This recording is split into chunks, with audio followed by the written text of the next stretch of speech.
The lie you were raised to believe they never wanted you to lead. Let that sink in. From the moment you were born, you were fed obedience, taught to wait your turn, programmed to sit down, speak when spoken to, and ask for permission before you moved. But leadership? Leadership was reserved for the few, for the chosen, for the elite, not for you. You were trained to follow, to conform, to shrink. And now, here you are, grown, awake, unsatisfied. You feel it, don't you? That tightness in your chest when someone tries to control you. That burn behind your eyes when you're underestimated. That quiet voice that says, "There's more to me than this." That's not ego. That's memory. It's your original self calling from beneath the debris of your conditioning. The leader you were born to be, buried under years of doubt, distraction, and denial. So let me tell you the truth they never wanted you to hear. Leadership isn't a title, it's a decision. A decision to rise when others fold, to see what others deny, to carry weight others run from. And you don't have to be loud to lead. You don't have to be in charge to lead. You just have to be unbreakable in the face of pressure, ruthless in your standards, quietly obsessed with responsibility. You've been taught to admire leaders. Now it's time to become one. But hear this, leadership begins when comfort ends. You don't become a leader when things are going well. You become one in the fire. When the path is unclear, when your body wants to quit, when your mind is screaming for escape, and you choose to stand anyway. Most people spend their entire lives waiting for someone to give them direction, a blueprint, a signal. But leaders, they don't wait. They move. They make decisions with limited information. They act when the crowd hesitates. They speak truth when silence would be safer. And that kind of power, it changes the temperature of a room.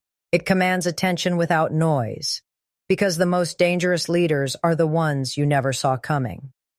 Let me ask you this. When the world goes dark, who do people look to? They look for the one who refuses to flinch. That's you. Or it can be. But you must kill the version of yourself that was trained to follow. That version must die, today. This is the beginning of your descent into real power. Not the fake kind plastered on billboards, not the corporate show. I'm talking about the leadership that shifts destiny, the kind that rewrites legacy, the kind that speaks without words and moves mountains in silence. This journey will not be easy. It's not meant to be. Because leadership is earned in pain, built in solitude, and revealed only under pressure.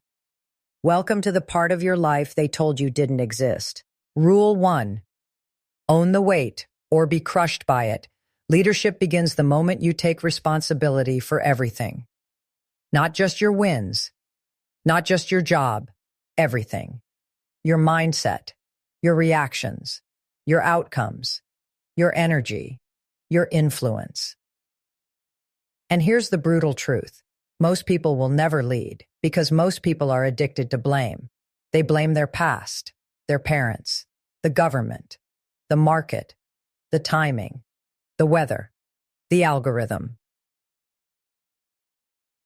It's always something out there keeping them small. But a leader walks into the fire and says, if this burns, I burn with it. You don't point fingers. You don't make excuses. You don't outsource your power. You own the weight. Because you understand something the world doesn't.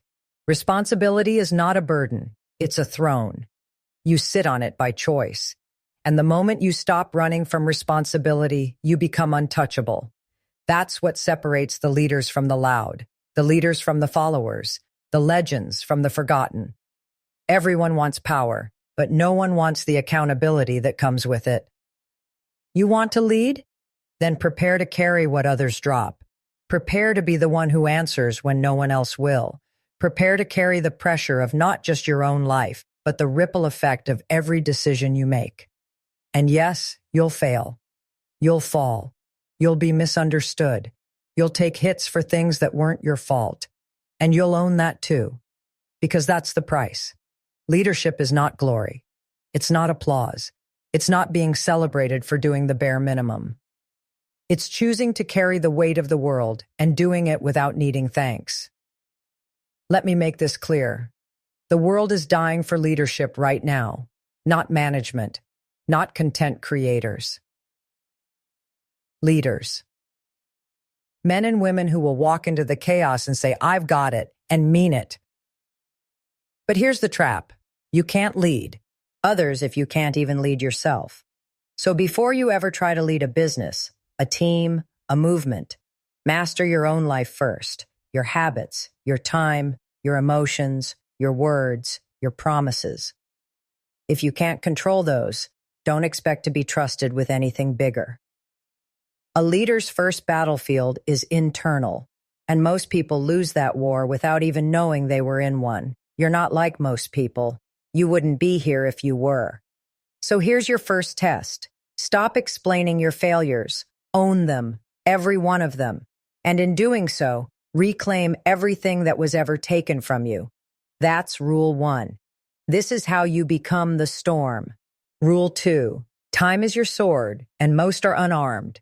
The clock is not your friend. It does not care how tired you are. It doesn't pause when you procrastinate. It doesn't wait for you to feel ready. It ticks. And with every tick, the future you're capable of dies quietly in the background. They never taught you how to use time, because if you ever mastered it, you'd become too powerful to control.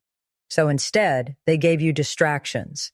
They gave you entertainment. They gave you dopamine on demand, and sold you the illusion that you were busy. But listen closely now, because this is the second rule of true leadership. The leader's weapon is the clock. You don't manage time. You command it. You carve it. You bend it. You bleed into it. And most of all, you protect it like your future depends on it, because it does. Every minute you waste is a minute someone else is using to get ahead of you. While you scroll, they read. While you wait, they move. While you explain, they execute. Leaders don't try to find time. They make time. They fight for it. They restructure their lives around it like it's the most sacred resource on earth, because it is. You want to lead? Then audit every hour, every useless conversation, every pointless notification, every lazy morning. Cut it, kill it, replace it. Because here's what the world doesn't want you to realize. Time is not money. Time is life force, and the average person trades theirs for absolutely nothing. A leader's schedule is their blade. It's how they shape their reality, and if you don't get violent about protecting it, you'll be swallowed by those who are. You must become possessive of your time. You must design your hours like a fortress. You must stop negotiating with mediocrity, especially when it comes wrapped in comfort and convenience. And you'll lose people because of this. Friends won't understand. Family will take it personally. They'll say you've changed, and they'll be right, because you're not here to be understood. You're here to win. You're here to maximize your impact in the smallest window possible, to build something that will last longer than your heartbeat. And that requires obsession. Time is the one currency you can't earn more of. So treat it like blood. Spend it with precision. And never, ever allow anyone to steal it again. This is rule 2. And if you live it, you'll move through life like a blade through fog. Rule 3, where you discover the weapon hidden in silence and the power forged in solitude. Section 4, Rule 3. Lead from the shadows before you speak to the world. There's a reason the most powerful leaders go quiet before they go public. Because silence is not weakness. It's preparation. It's armor. It's clarity forged in stillness. And if you don't learn to lead yourself in the silence, you will be destroyed by the noise. That's Rule 3. Before you lead others, master solitude. Solitude is not loneliness. It's not isolation. It's not weakness. It's sacred ground where you confront the real enemy, your own chaos. Most people fill their lives with noise to avoid their truth. They surround themselves with voices, opinions, distractions, because deep down, they're terrified of being alone with their thoughts. But a A leader seeks the silence. Because it's in the quiet that you hear the voice of clarity. In the stillness, you separate signal from noise. You begin to see the path others can't, and that's what makes you dangerous. You want to command a room? Then earn the voice that doesn't need to shout. That voice is built in silence. In journals no one reads. In early mornings where you hear your breath louder than your doubts. In late nights where you're not numbing the pain, but listening to it. You cannot lead from a wounded ego. You cannot lead from distraction. You cannot lead from applause. You lead from alignment, and alignment requires separation. Stop fearing being misunderstood. Stop needing to be seen.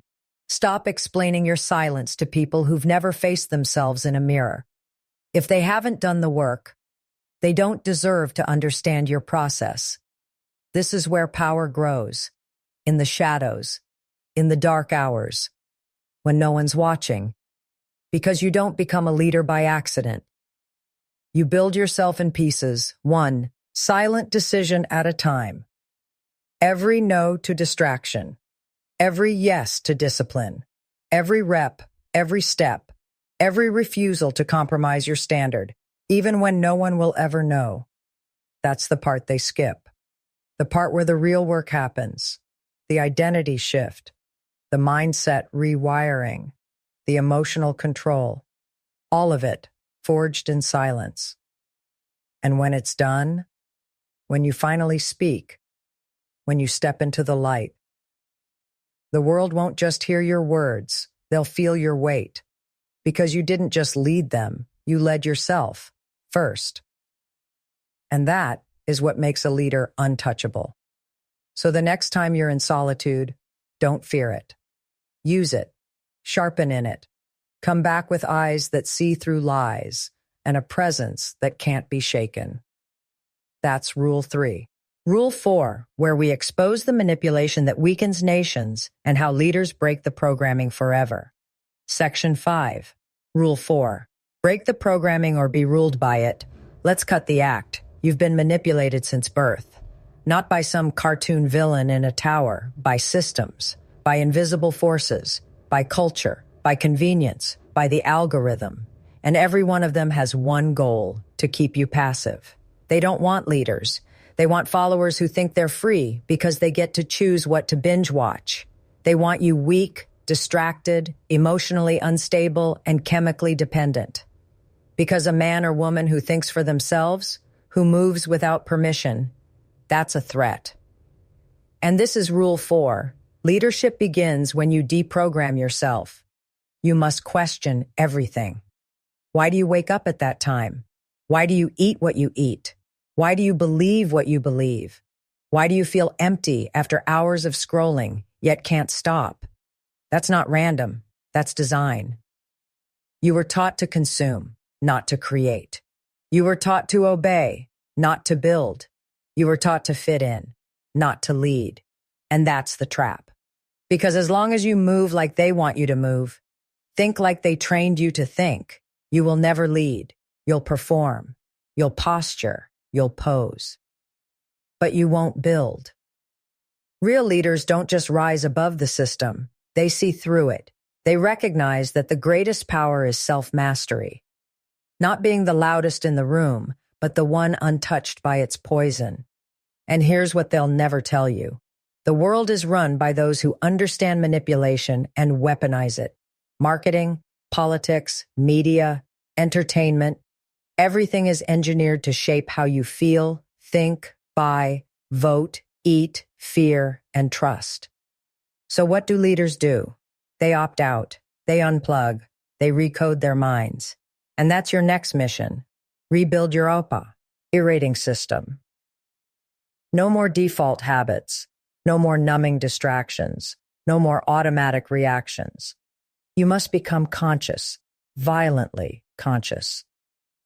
So aware of your thoughts that you question every single one. Because once you control your inputs, your outputs become unstoppable. Now here's the test. Right now, in this moment, comment the phrase, "I command my programming" twice below. Once for your future self, and once to lock this into your identity and tell the algorithm, this voice, this message, this path is mine now.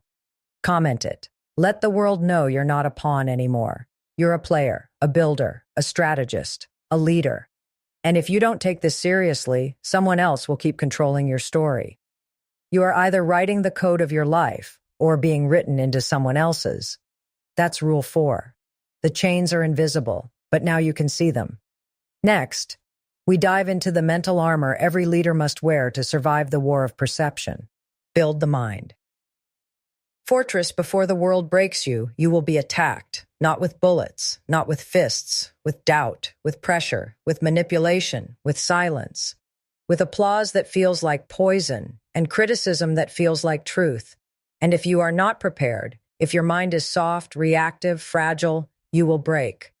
This is the 5th rule of leadership. Build a mind fortress before the world tests your gates. Because make no mistake, the world will test you. When you rise, they will question your intentions. When you speak, they will twist your words. When you win, they will wait for you to fail. And if you don't have the mental discipline of a warrior monk, they'll win. They don't have to destroy you physically. They just have to convince you that you don't deserve the crown. That's how leaders fall. Not from external attack, but from internal collapse. So listen carefully. You must become mentally unshakable. That doesn't mean being cold. It means being clear. It means building a mind that doesn't crumble under chaos. How? Through deliberate suffering. You train your mind the same way you train your body. Through resistance, through repetition, through ritual. Wake up when it's hard. Sit in silence longer than you want to. Do the thing you fear until it stops owning you. Mental strength isn't built when you feel good. It's built in the hours when everything inside you says quit, and you don't. You want leadership? Good. Then be ready to be misunderstood. Be ready to walk alone. Be ready to carry vision no one else can see, and pressure no one else can handle. Because that's the truth of leadership. It's not glorious, it's lonely, and that's why you build the fortress. You stop waiting for motivation. You stop relying on emotion. You replace your soft thoughts with steel. You choose discipline over dopamine, clarity over chaos, purpose over pleasure. You lock into a mission that's bigger than comfort, and you let that mission drive everything. People will try to shake you, to question you, to throw shadows on your name, and you will keep moving, because inside your mind is a throne, and no one sits on it but you.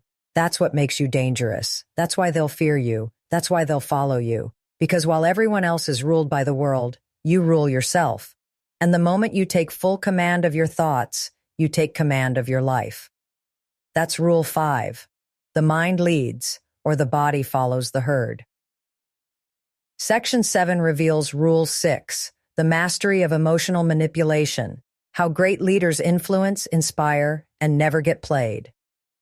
Shall we go deeper? Rule 6, where we expose the art of emotional manipulation and how leaders master it instead of becoming victims of it. Section 7, Rule 6, master emotion or be mastered by it. Every day you're being played. By headlines designed to make you afraid, by influencers who weaponize your envy, by corporations that sell you comfort, by voices that use emotion to bypass logic and bend you into compliance. They don't need to control your body if they already control your feelings. And that brings us to Rule 6. Leaders master emotion. Weak men drown in it. Emotion is powerful, but unchecked, it's lethal.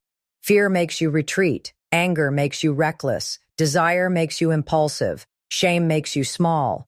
Jealousy makes you stupid. If you don't learn to lead your emotions, someone else will use them against you. And that's how most of the world operates, on raw reaction. One comment ruins their whole day. One setback erases a year of progress. One insult sends them spiraling into self-doubt. That's not leadership, that's slavery. A leader must become emotionally sovereign. You feel, yes, but you are not ruled by what you feel. You understand your emotions like a tactician understands weapons. You know when to use them. You know when to disarm them. You know when to set them aside and act anyway. And most importantly, you learn to read the emotions of others. Because once you can see emotional patterns, you can influence them. You can walk into a room and feel the temperature. You can lead teams, diffuse conflict, inspire movement, not through force, but emotional intelligence.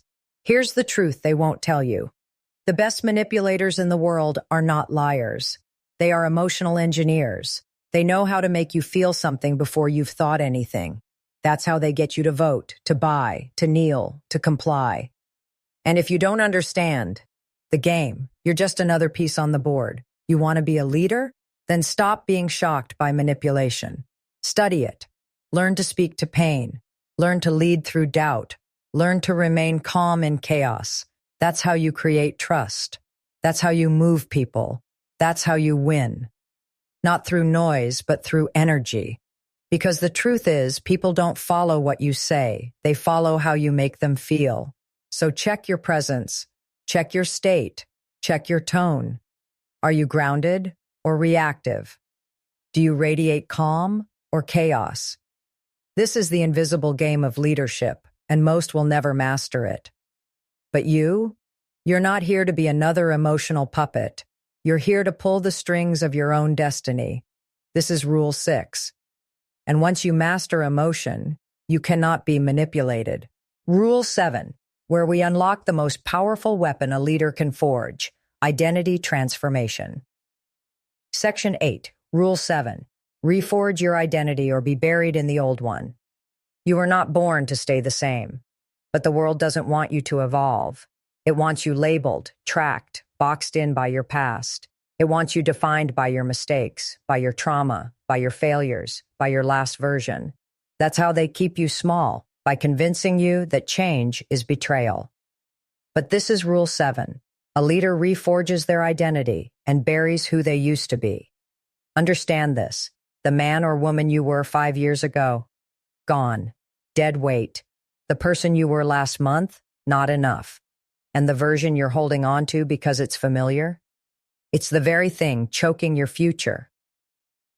True leaders understand. You don't find yourself. You build yourself. And when necessary, you burn down the old self without apology. You see, most people never transform because they're addicted to consistency. Not with truth, but with familiarity. They stay trapped in dead routines, dead mindsets, dead relationships, just to preserve an identity that no longer fits the mission. You want to change your life? Don't change your habits first. Change your self-image. What do you believe you're worth? What level of power are you ready to carry? Who do you tell yourself you are when no one's listening? Because until you change your internal narrative, you will sabotage every attempt to rise. You'll start the gym, then forget. You'll launch the business, then stall. You'll find purpose, then trade it for comfort. Not because you're weak, because your identity hasn't caught up with your ambition. So here's the shift. Start showing up as the future version of you now. Think how they think. Move how they move. Decide like they decide. Kill the version that clings to doubt. Because leadership isn't about becoming someone else. It's about becoming who you were meant to be, before the world lied to you. And that takes violence against the past. Yes, people will say you've changed. Yes, they'll guilt you for leaving behind the old circles. Yes, it will hurt. But guess what? Growth always demands sacrifice. Let them mourn who you were. You're not here to be consistent with your past. You're here to be loyal to your evolution. This is what the elite know. Every level of leadership requires a new identity. And when you resist that upgrade, life punishes you with stagnation. So reforge yourself, relentlessly, ruthlessly, quietly, until one day they say, "How did you become this version of you?" And you'll answer, "I killed everything that wasn't." That's Rule 7. Next is the final descent. Rule 8, the final descent into forbidden wisdom. How true leaders transcend the limits of time, death, and memory itself. Section 9, Rule 8, die empty or live forever as a ghost. This is where it ends, or begins. You've heard the rules, you've seen the shadows, you've tasted the weight of what it means to lead, but there's one final truth, the one they never talk about, the one that separates the mortal from the immortal. Legacy. This is Rule 8. A real leader dies empty or lives forever as a ghost of what could have been. Let me explain. Most people die full of regret, full of silence, full of books they never wrote, businesses they never built, words they never said, missions they never finished, truths they never lived. They go to their graves with their genius still buried inside them, not because they didn't have time, but because they waited. For permission, for the perfect moment, for the crowd to clap. And guess what? The moment never came, and neither did their real life. That's the tragedy of modern men and women. They mistake safety for purpose. They trade fire for approval. They survive, but they never truly lead. But you're different. You were not called to die unknown. You were not born to play small. You were not chosen just to fit in, produce, consume, and vanish. You were born to leave something behind, even if it kills you to do it.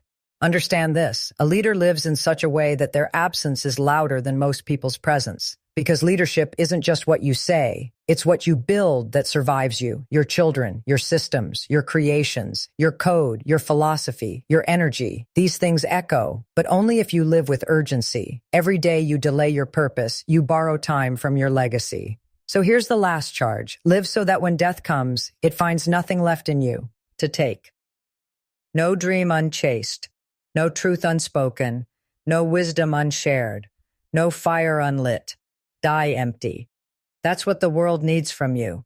Not more noise, not more trends, not more mindless opinions. It needs your legacy, not someday. Now, because every second you hesitate, you risk becoming just another ghost, another name forgotten in a sea of the almost. But if you lead with fire, if you live with precision, if you build what only you can build, you won't need to chase immortality. You'll have earned it. That is Rule 8. Now go lead, and never, ever look back.